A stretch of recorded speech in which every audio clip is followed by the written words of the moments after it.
자, 홍 기자, 현장 상황 자세히 좀 전해 주시죠. 네, 서울중앙지검에 나와 있습니다. 이곳에 자세히 보시다시피 전해주시죠. 조금 전인 오후 3시에 최순실 씨가 출석을 했습니다. 네, 어떤 얘기들을 했는지 하고요. 저희가 잘 못 들었거든요. 자세히 전해 주십시오. 네, 일단 최순실 씨는 도착 직후 검찰청사 안으로 들어가는 과정에 취재진들이 몰리면서 북새통이 이루어졌습니다. 때문에 포토라인에 서서 이야기를 하려고 했지만 너무 소란스러운 과정이기 때문에 말을 하지 못하고 검찰청사 안으로 들어갔습니다. 들어가는 과정에 취재진들이 따라 들어가면서 다시 인터뷰를 시도했는데요. 일단 큰 의미 있는 말은 하지 않았습니다. 국민 여러분께 용서를 구한다. 죄송합니다. 울먹이면서 죄송합니다라는 말을 2번 하고 용서해 주십시오라는 말을 하고 조사를 받으러 곧바로 올라갔습니다.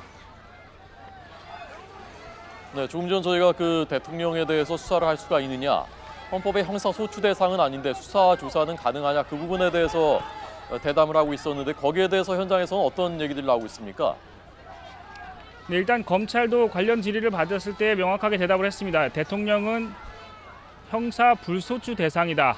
재임 기간 동안에 형사법과 관련된 위법 행위에 대해서 소를 제기하거나 수사할 수 없다는 게 검찰의 명확한 입장입니다. 그러나 야당 일부 의원들이나 다른 곳에서는 일부 헌법학자를 통해서 대통령도 수사는 할 수 있다, 이런 입장이 나오고는 있습니다. 그러나 헌법에 명시된 상황으로는 일단 검찰은 대통령을 수사할 대상이 아니라고 선을 명확하게 긋고 있습니다. 네. 물론 대통령이라고 해서 형사범죄를 위법했을 때 수사를 면책을 받을 수는 있지만 재임 기간이 끝난 뒤에 관련해서 처벌을 받을 수는 있습니다. 그러나 검찰이 재임 기간 중에는 수사를 하지 않겠다는 입장을 명확히 밝혔습니다. 예, 최순실 씨 어디 있다가 누구하고 같이 어떤 길로 왔는지는 아직 전해지지 않았죠?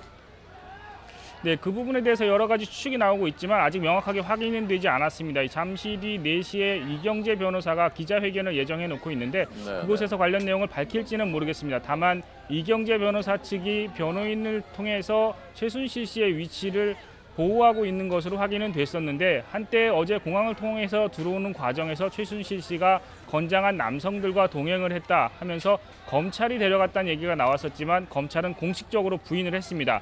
다만 검찰은 이 남성들이 다른 기관의 직원일 가능성에 대해서는 확인도 부인하지 않았기 때문에 제3의 기관에서 보호를 하고 있었을 가능성도 나오고 있습니다. 네. 자, 이제 최순실 씨가 지금 들어갔는데 언제까지 조사를 받을 것인지, 조사를 받는 도중에 강제로 신병을 확보하는 긴급 체포가 이루어질 것인지가 관심인데요. 어떻게 전망됩니까? 네, 일단 최순실 씨는 피의자 신분으로 소환이 됐지만 물리적으로 구금할 수 있는 상태는 아닙니다. 지금 상황은 피의자 신분이지만 48시간 안에 조사를 마치고 내보내줘야 합니다. 이 긴급 체포를 할 가능성도 조심스럽게 언급이 되고 있는데요.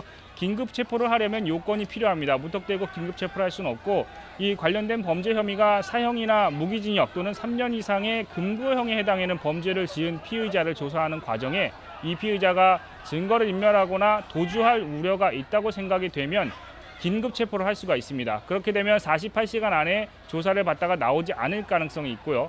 그렇게 되면 48시간 동안 또 추가로 조사를 하면서 구속영장을 청구해야 됩니다.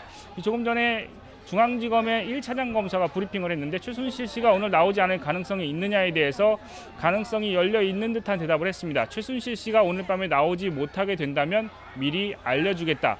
그러나 오늘 밤에 나오지 않는다고 해서 긴급 체포로 곧바로 연결되지는 않습니다. 말씀드렸다시피 48시간 동안은 조사를 할 수가 있겠습니다.